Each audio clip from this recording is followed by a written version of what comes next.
the sets, the environments, and I just saw my first glimpse at a world of supernatural characters as realized by our brilliant creative team.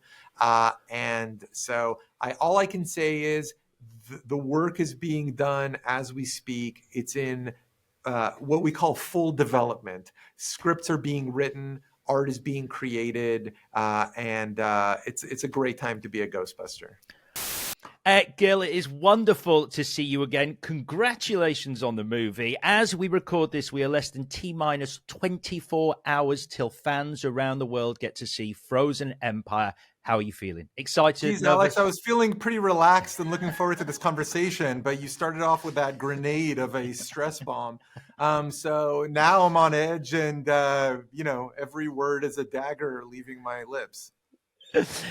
So a quick word to our Ghostbusters fans who are listening. This episode may contain a few spoilers, so if you haven't seen Frozen Empire yet, do go out and see it immediately, then listen. It is the 40th anniversary of the original film this year. What does it mean to you personally, Gil, to be directing the fourth film in the Ghostbusters canon this particular year?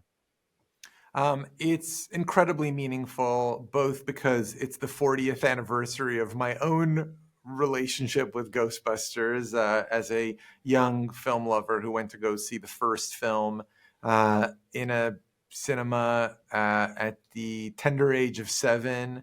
And for me, that was a sort of gateway experience. It felt like there was me before seeing Ghostbusters and me after. That sort of feeling has never been lost on me, both in the writing of the previous film, Afterlife, and in writing with Jason Reitman and directing this film myself. There is obviously an incredible weight to the love and responsibility that I feel towards the characters and the fans. So everyone involved is putting so much of their own kind of spirit and heart into making a film like this. And I was sort of reminded of that in ways big and small throughout the making of the film, just how big this community of Ghostbusters fans is. I think one of your cast members, the brilliant Kumail Nanjiani, who's wonderful in the film, mentioned during the filming process, I think he was one of the first people to say that this was taking inspiration from the real Ghostbusters cartoon. Were there any particular episodes that you were inspired by from that cartoon? Well, there were. I mean, again, it's been revealed in some of the in some of the material so far that Janine becoming a Ghostbuster was an image that we first saw in the series. I think the episode's called like Janine Melnitz is a Ghostbuster or something. And in that episode, she has to face off with a supernatural threat in her apartment, and she can't get the guys to believe her or show up. So she has to sort of take matters into her own hands. It's wild that it took so long for that to happen in the film series, but in a way that's very well deserved. You see it on the screen here. In a more broad sense, that show was inspiring in creating a sort of wild and liberal template for the mythology of especially the supernatural threats. And something like a frozen New York City, characters like Garraka, like Pukey, like the Possessor Ghost. I mean, all of them feel to me like elements that could have been in specific episodes of the Real Ghostbusters. And that makes me happy because it suggests that there is a sort of freedom to explore beyond just the core kind of founding tenets of Ghostbusters in the Guzerian mythology with the Shandorian cult, et cetera, et cetera. So, I mean, it was definitely a kind of a wind in our sails, that series. You mentioned Janine becoming a Ghostbuster. I think Annie Potts said that she only found out during filming that she was actually going to become a Ghostbuster. Was that a planned surprise or a decision that was made later in the process? Well, she's not totally innocent in this process because we did have a conversation at the very beginning when I called her to really introduce myself and invite her into this process. So much of this is for me as a relative newcomer to this world, especially compared to someone like Janine, Annie, who plays Janine, who's had a 40-year relationship with her character. I'm here first to listen and then to direct. And that's an important distinction because she had something she needed to say, which is that she felt like Janine should get more involved in the action.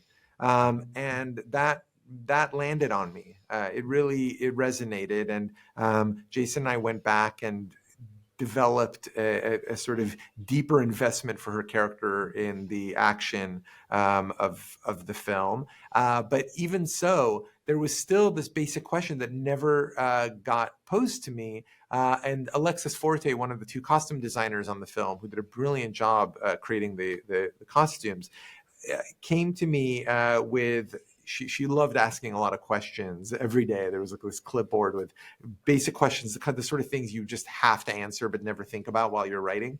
And the question was, well, everyone else is getting suited up for this big battle, the siege.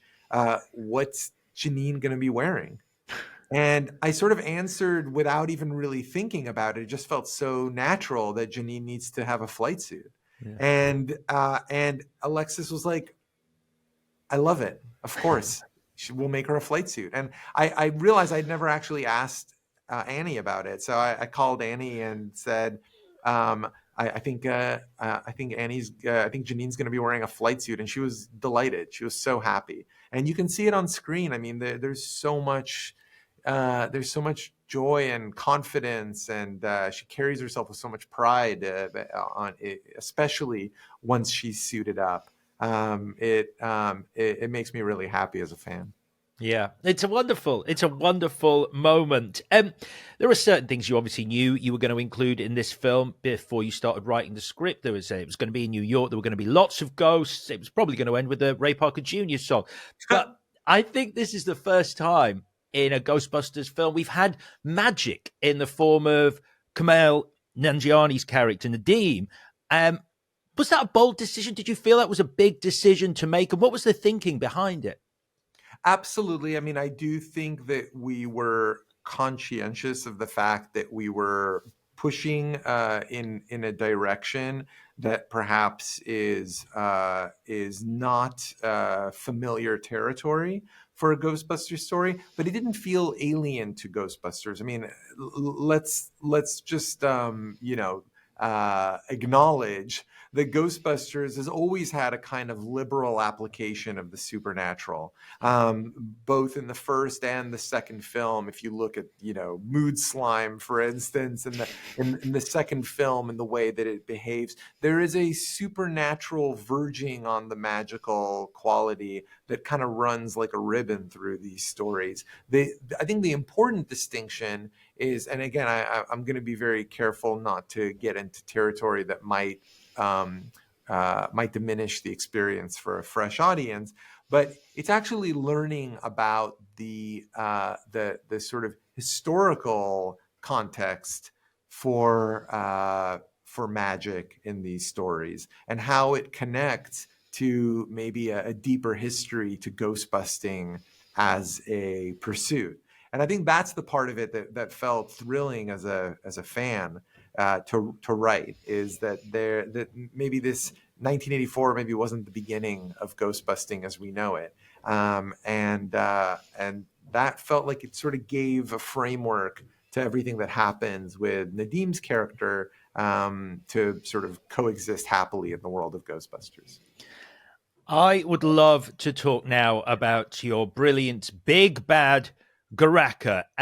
He wouldn't look out of place in a Guillermo del Toro movie. How and when did you come up with him as your main antagonist? It happened organically through the process of writing this film, and I remember we knew the supernatural premise for this film very early on. I mean, we knew we would have a villain who could channel the sort of thermodynamic properties of fear and create something that would be all consuming to the Ghostbusters and to the city they call home. But in starting to create the mythology for the character, I remember it was Jason who uttered the name Garraka for the first time. He pulled that name somewhere out of his brilliant Reitman mind. And I drew Garraka in the margins of our script while we were writing. And that initial sketch is very, very close to the character that you see on screen.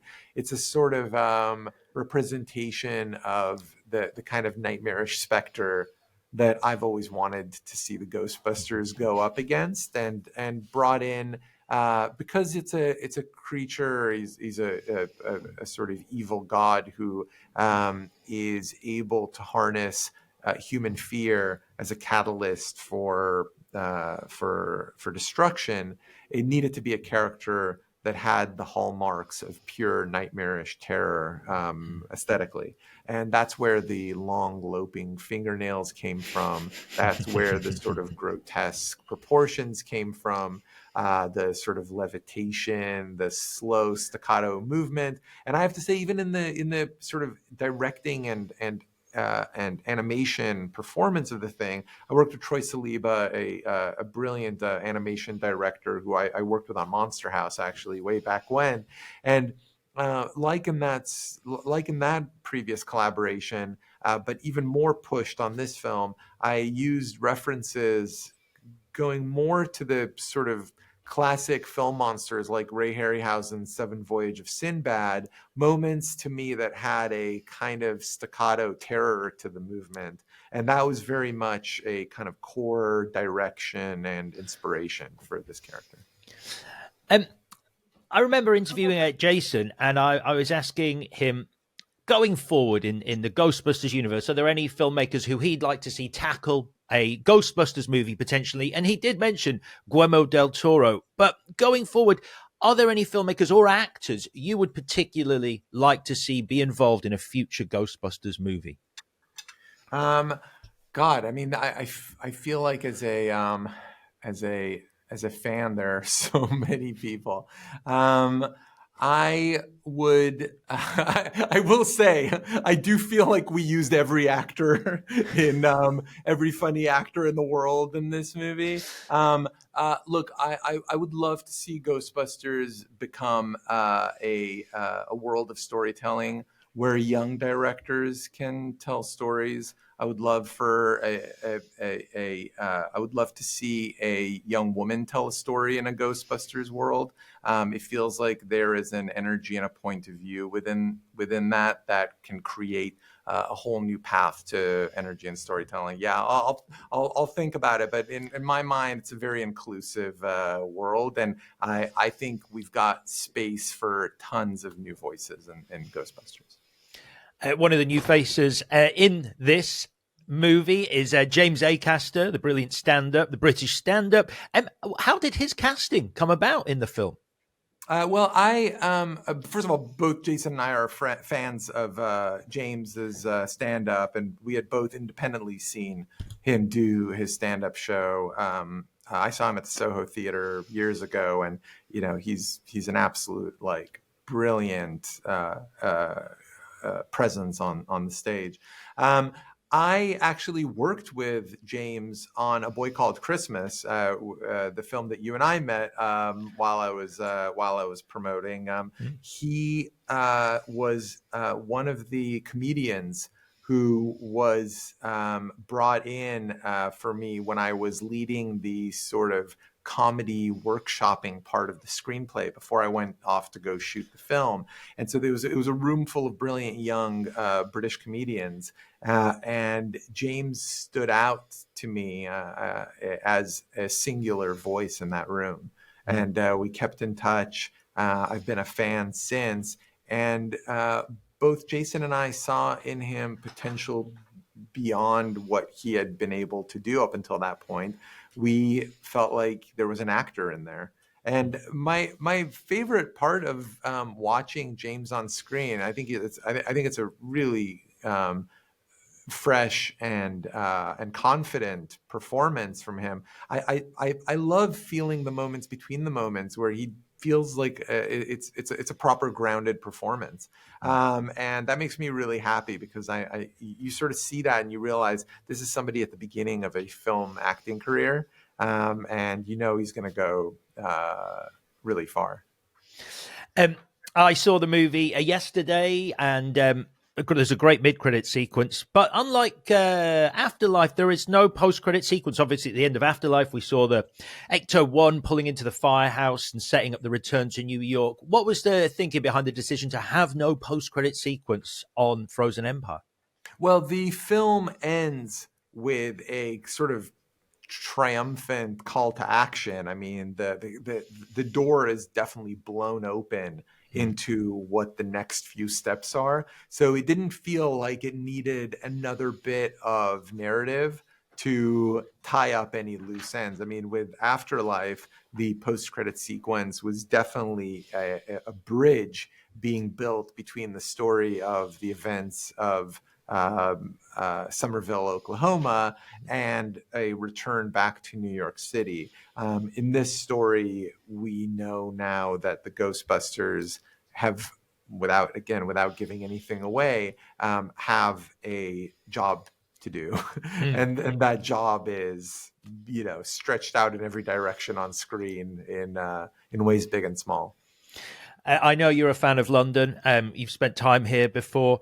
I guess a little part of me was hoping there was going to be a London post-credit scene where the Ghostbusters moved to London. You love this city. This is an iconic city. Would you ever put the Ghostbusters in London, or is it always New York? It's their spiritual home, no pun intended. I have so many answers to this question. First of all, I not only love London, it's my hometown. I was born in London. I live here. This is where I make my home. And not just that, but we filmed this movie not in London proper, but in the greater Reading area, so very, very close to this city. And so when you ask, would I ever put Ghostbusters in London? I mean, I put them in London for months at a time while we were making this film, and it's you know, it's not my fault you didn't get to see them running around with proton packs on in the streets. But the answer to your question about locale is we proved with Afterlife that you can tell a Ghostbusters story outside of the city. And in that film, obviously, there was a reason for it. It was to sort of rekindle the spark without the noise and without the trappings, both good and negative, of a return to the home turf. And Frozen Empire comes back to the city because it had to, because it's the home of Ghostbusters, and it's a story about a family searching for a home, or at least the definition of it, something that can sort of feel like a unifying, grounding presence. But I think that a Ghostbusters story is a story that is tied to character and tone more than to place. And it's wonderful that New York plays a character in this story. But just like characters can come and go within a storytelling universe, so can the location. And I think as long as you hold on to the sort of core principles of what makes a Ghostbuster story tick, then you can throw the dart anywhere on the world map and have an adventure. Frozen Empire opens with an incredible scene set in 1904 New York. The first time I think a Ghostbusters film has flashed back to history. I think I'm right on that. How big a decision was that for you, and what made you decide to do that? It was so fun, and we knew that we were going to develop a bit of the backstory, the mythology of this ancient artifact that was going to be an important driver in the narrative. The specific choice to go there and then was connected to actually my wedding way back when. I got married at a place in New York City that was called the Explorers Club. It's still there. And it was an old, almost like a British style kind of gentleman's club, but one specifically rooted in gentlemen adventurers who would come back from their exploits around the world with some sort of artifact, and then they would sit around kind of in a clubby way, with brandy in their hand, and somebody would hold court and talk about the whale penis that they dragged back from Antarctica, and so this place was like this kind of an extraordinary feast for the eyes. It's full of stuffed animals and rare artifacts, shrunken heads, and little jars of teeth and stuff. It's amazing and cool and elegant and interesting, and is connected to a version of the past that we don't really get to engage with very often. And it just felt like such a perfect setting for the start of this story. It's great. It's a great opening to the movie. Okay. We have arrived. It is time now to announce to Abraham Lincoln in this auditorium the movie Out of All Others. Gil, you have picked a screen for us tonight. Gil, what are we watching? So the film was one that was front and center for me in one particular thematic thread of the making of Ghostbusters: Frozen Empire. Not to be too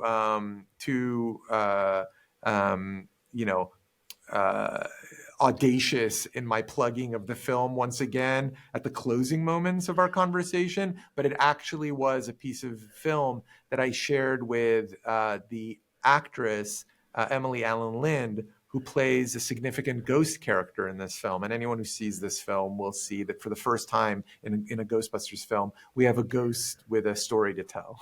And it's a film called Sylvie and the Phantom, Sylvie and the Ghost, Sylvie et la Phantom in French. And it's a love story between a ghost who has been trapped in a painting for ages.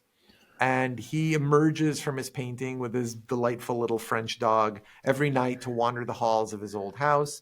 And what we learn is that this ghost, the man behind the ghost, lost his life in a duel for the honor of loving a young woman.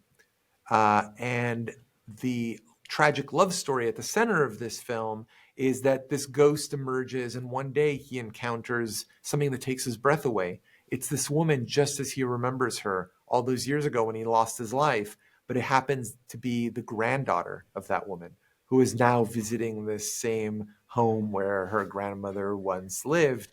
And so this ghost, who moves so beautifully through this world, and it would come as no surprise to learn that this was Jacques Tati's very first film performance, and the playfulness, the physicality was all completely inspirational in this film. And there's a moment where Melody moves down one of the fire poles of the firehouse. That moment and the one after it where she goes through a floor and disappears through it are direct visual allusions to Sylvie and the Ghost. Also, the score of that film was a critical piece of music that I played for Dario Marinelli, who scored Frozen Empire, and creating a sort of lyrical emotionality. What is the current status of the Netflix animated Ghostbusters series? So it's very exciting. I just watched an entire art presentation for the show. I've seen the sets, the environments, and I just saw my first glimpse at a world of supernatural characters as realized by our brilliant creative team. And so all I can say is the work is being done as we speak. It's in what we call full development. Scripts are being written, art is being created, and it's a great time to be a Ghostbuster. Thank you so much for watching this interview.